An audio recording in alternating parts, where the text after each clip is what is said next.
రూపాయలు అమలు చేయాలి. మహాత్మా గాంధీ ఉపాధి హామీ పథకాన్ని అమలు చేయాలి. మహాత్మా గాంధీ ఉపాధి హామీ పథకాన్ని వర్ధిల్లాలి. కార్మికర్షక ఐక్యత వర్ధిల్లాలి. కార్మికర్షక ఐక్యత అమలు చేయాలి. ప్రభుత్వ సంక్షేమ పథకాలు కార్మికులందరికీ ఇవ్వాలి. 26,000 రూపాయలు కనీస వేతనం వర్ధిల్లాలి. కార్మికర్షకుల ఐక్యత. సోదరి సోదరులారా, ఈరోజు మనం ఈ ర్యాలీ చేయడానికి, ఈరోజు ఈ సమ్మె చేయడానికి కారణం,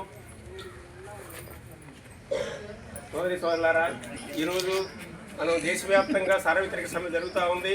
ఎందుకంటే ప్రజా వ్యతిరేక విధానాలు, కార్మిక వ్యతిరేక విధానాలు కేంద్ర ప్రభుత్వం ప్రవేశపెట్టి అమలు జరుపుతూ ఉంది. ఇచ్చిన వాగ్దానాలను నెరవేర్చలేదు. ఏ కార్మికుడు కూడా జీవించడానికి సరిపోయినంత జీతం ఇవ్వటం లేదు. మధ్యాహ్నం పోయిన వాళ్ళకి 3,000 రూపాయలు మాత్రమే ఇస్తున్నారు. అట్లాగే ఎవరికి కూడా 10,000 రూపాయలు దాటి వేతనం ఇవ్వడం లేదు. 26,000 రూపాయలు కనీస వేతనం సుప్రీంకోర్టు చెప్పింది. 26,000 రూపాయల కుటుంబం జీవించాలంటే 26,000 రూపాయలు కావాలి కనీసం నెలకని చెప్పి. అది ఇంతవరకు చెప్పినా కూడా ఇంతవరకు కూడా అమలు జరపలేదు. ఇదిగో చూస్తాము చేస్తాం అంటున్నారు తప్ప అమల్లోకి రాలేదు. ఒక్క పైసా కూడా పెంచలేదు. అందుకని 26,000 రూపాయలు కనీస వేతనం ఇవ్వాలనేది డిమాండ్ చేస్తామన్నాం. అంతేకాకుండా ప్రభుత్వ ఉద్యోగులని పేరు చెప్పి ప్రభుత్వ సంక్షేమ పథకాలను అమలు జరపడం లేదు. అందుకని ప్రభుత్వ పథకాలని అందరికీ, అన్ని కార్మికులందరికీ కూడా అమలు జరపాలని, మధ్యాహ్నం పోయిన అంగన్వాడీ ఆశా వర్కర్లు అందరికీ కూడా అమలు జరపాలని కోరుతా ఉన్నాం. అంతేకాకుండా రైతులు పండించిన పంటలకు గిట్టుబాటు ధరలు చట్టం చేస్తామని వాగ్దానం చేసింది కేంద్ర ప్రభుత్వం. అయితే ఇప్పటివరకు కూడా అమలు జరపలేదు. వాళ్ళ మీద ఉన్న కేసులు కూడా ఎత్తివేయలేదు. 400 రోజులు ఢిల్లీలో పోరాటం చేశారు. ఆ రైతుల్ని పట్టించుకోవట్లేదు ఇప్పటివరకు కూడా. అందుకని రైతులు పునారిల్లిపోతా ఉన్నారు. వ్యవసాయం పూర్తిగా మూలపడింది. కాబట్టి వ్యవసాయాన్ని కాపాడాలంటే రైతులు పండించిన పంటలకు గిట్టుబాటు ధరలు చట్టం చేయాలి, వాటిని అమలు జరపాలని చెప్పి ఈ సందర్భంగా డిమాండ్ చేస్తూ ఉన్నాం.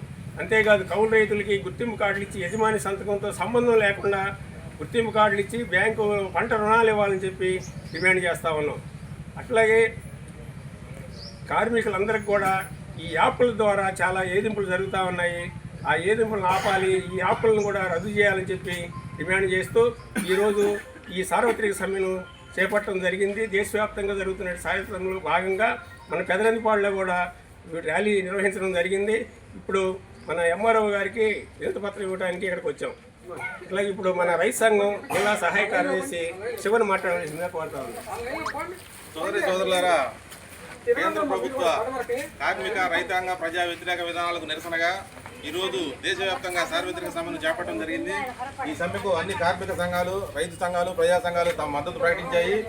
ప్రధానంగా చూసుకుంటే కేంద్రంలో అధికారంలో బీజేపీ ప్రభుత్వం కార్మికులు అనేక సంవత్సరాలుగా పోరాడి సాధించుకున్న 29 కార్మిక చట్టాలను రద్దు చేసి 4 లేబర్ కోడ్లుగా తీసుకొచ్చింది. పెట్టుబడిదారులకు, కార్పొరేట్లకు అనుకూలంగా వాళ్ళకి బానిసత్వం చేపించడానికి కార్మికులకి 4 లేబర్ కోడ్లు తీసుకొచ్చింది. ఈ 4 లేబర్ కోడ్లను రద్దు చేయాలని ప్రధానంగా డిమాండ్ ఉంది. అదేవిధంగా అంగన్వాడీలు, ఆశాలు, మధ్యాహ్న భోజనం స్కీమ్ వర్కర్లందరికీ కనీస వేతనం 26,000 రూపాయలు అమలు చేయాలని కోరుతున్నాము. మహాత్మా గాంధీ జాతీయ ఉపాధి హామీ చట్టాన్ని నిర్వీర్యం చేసేందుకు నిధుల కేటాయింపులు తగ్గించి రాష్ట్రాల మీద భారాన్ని మోపింది. అదేవిధంగా రైతులకు గిట్టుబాటు ధరల చట్టాన్ని చేస్తామని హామీ ఇచ్చారు, కానీ దాన్ని అమలుపరచట్లేదు. పంటల బీమాను కూడా ప్రభుత్వాలే ఉచితంగా అమలు చేయాలని కోరుతున్నాము. కౌలు రైతులకు గుర్తింపు కార్డులు ఇచ్చి పంట రుణాలు, ఇతర ప్రభుత్వ పథకాలు ఇవ్వాలి. ఈ సమస్యల పరిష్కారం కోసం ఈరోజు దేశవ్యాప్తంగా సార్వత్రిక సమ్మెను చేపట్టడం జరిగింది. ఈ డిమాండ్లన్నీ పరిష్కరించాలని కేంద్ర రాష్ట్ర ప్రభుత్వాలను డిమాండ్ చేస్తున్నాం.